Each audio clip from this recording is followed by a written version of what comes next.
ஒருத்தொருத்தரும் பிள்ளை இல்லைங்கிறான், அங்கே போய் பிறக்காம சனியனே இங்கே வந்து பிறந்தேன்னு பாட்டுக்கு அர்த்தம். எக்கச்சக்கமாக குழந்தைகள்.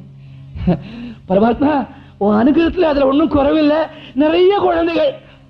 குழந்தைகள்லாம் சௌக்கியமா இருக்கா? அதாவது மயக்கம் போட்டு விழுந்திருக்காங்க. அதை எப்படி சொல்றது? வெட்கப்பட்டு ஏதோ உன் கருணையில எல்லா குழந்தைகளும் சௌக்கியமா இருக்கு. பகவான் நினைக்கிறான், இவன் தான் பக்தன். எதை கேட்கணும்னு வந்தவன் என்னை பார்த்த உடனே தன் கஷ்டங்களை மறைச்சு ஒண்ணுமே கேட்காம சௌக்கியமா இருக்கேன்னு சொல்றானே, இந்த பயலை விடப்பட. அண்ணா ரொம்ப சந்தோஷம், அண்ணியும் சௌக்கியம்னு சொல்லிவிட்டே குழந்தைகளும் சௌக்கியம்னுட்டே, எனக்கு அவளெல்லாம் பார்க்கணும் போல் இருக்கு. என்ன பண்றது? இங்க ராஜாங்க தொந்தரவுகள் நகர முடியல. இவனுக்கா முடியல? நினைச்சா அங்கேயும் தரிசனம் கொடுக்க முடியாது. ஒரு லௌகீகத்துல குடும்பஸ்தன் மாதிரியே பேசுறானா? ஆமா, அண்ணி உன்னை வெறுங்கையோடு அனுப்பிச்சிருக்க மாட்டாளே, ஏதாவது கொடுத்திருப்பளே எனக்குன்னு. அப்பதான் இந்த சைட்ல வச்சிருக்காரு அந்த மூட்டை, கிழிசல் மூட்டை, புடவை தலைப்புல. ஐயோ பகவான் பாத்திர போறானே. அதெல்லாம் அஷடு வழியிறது மெல்ல அப்படி எடுத்துட்டார், இந்த கஷ்டத்துக்குள்ள அப்படி வச்சுட்டார். அதெல்லாம் ஒண்ணு நான் உனக்கு என்னடா கொடுக்கறது? இல்ல, நீ என்னமோ மறைக்கிற. அது என்ன? அது ஒண்ணு இல்ல, அது கிழிசல். போய் சொல்லாத, பிடிக்கிறான் பகவான். மூட்டையை அவிழ்க்கிறான். இவர்களுக்கு பிடிச்ச அந்த பீடையெல்லாம் அவுக்கிறான்.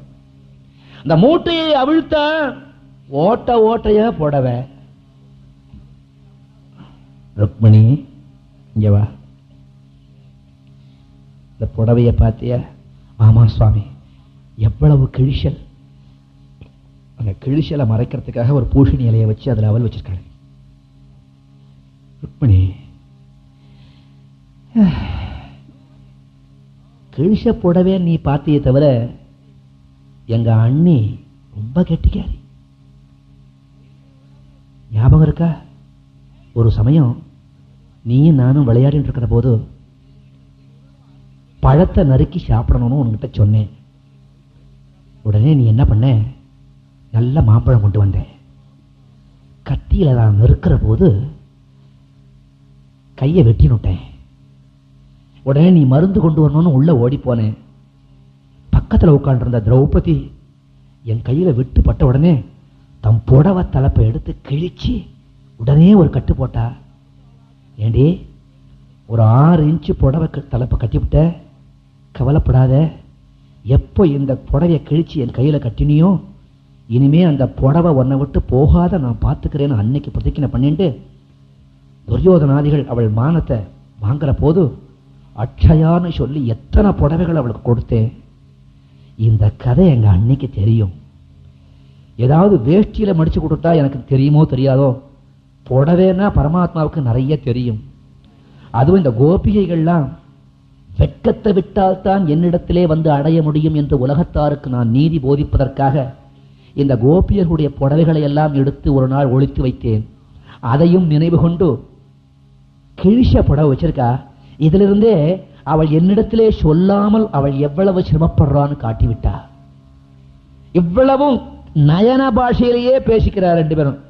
உறக்க பேசினா சுதாமன் காதல விழுந்து. அதுல இருந்து ஒரு பிடி அவளை எடுத்தார். அண்ணா, அண்ணி அவள் பண்ணிருக்கா, எனக்கு ரொம்ப பிடிச்ச அவள் வாயில போட்டுட்டா. ஒரு பிடியாச்சு.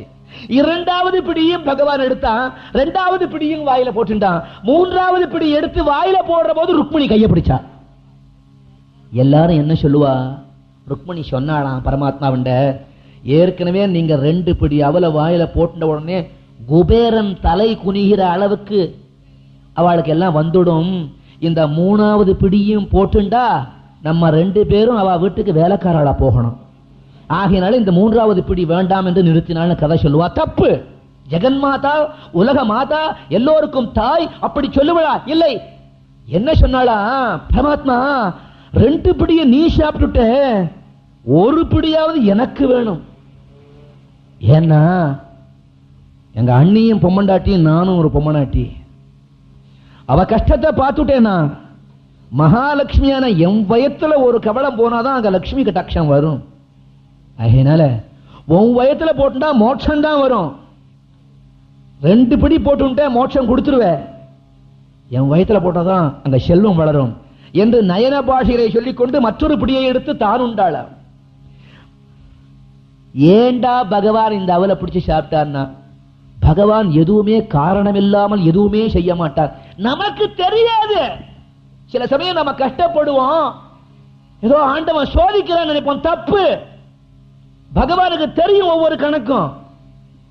சுதாமன் இவரும் சாந்திபுரி முனிவரத்துல சின்ன வயசுல படிச்சுட்டு இருக்கிற பொழுது அந்த குருவனுடைய மனைவி என்ன பண்ணா, இவ 2 பேரையும் கிருஷ்ணனையும் சுதாமனையும் கூப்பிட்டு நாளைக்கு ஹோமத்திற்கு தர்பை அறுத்து கொண்டு வாருங்கள்னு அனுப்பிச்சா.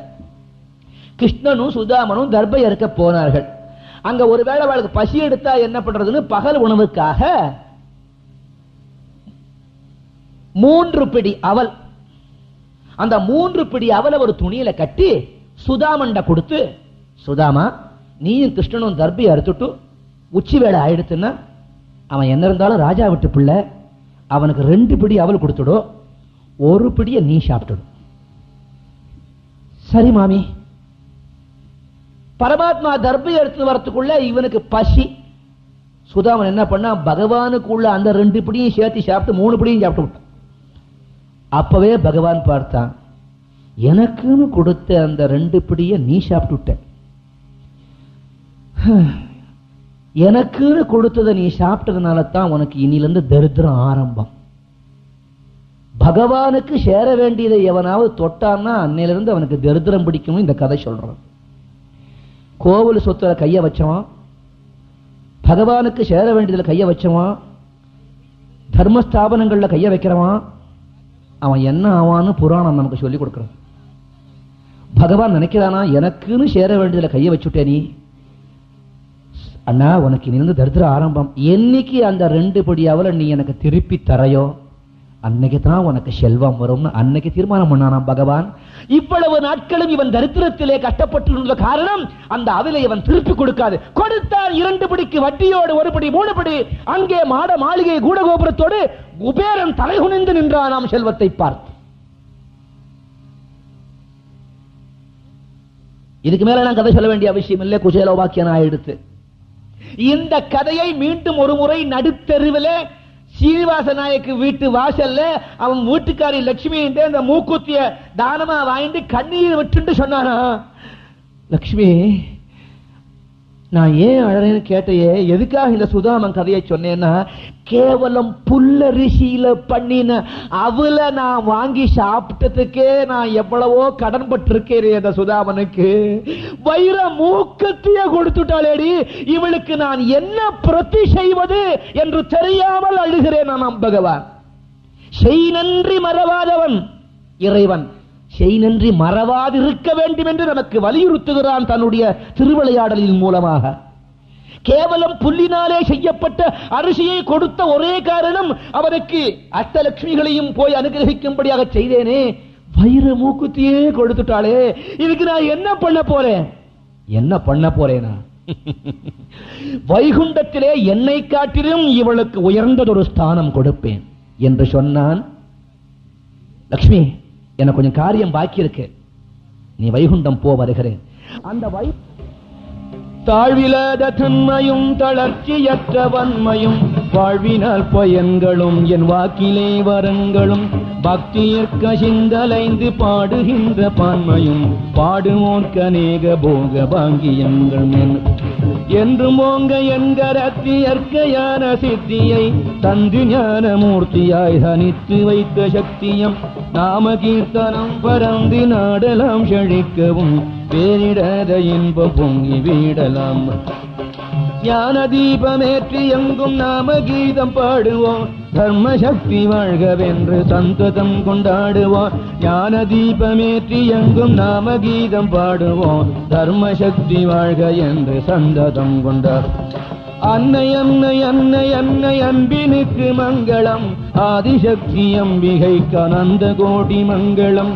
என்னுளே விளங்கும் எங்கள் ஈஸ்வரிக்கு மங்களம், நிச்சயாவும் ஒற்றவைக்கும் சக்தி வைக்கு மங்களம்.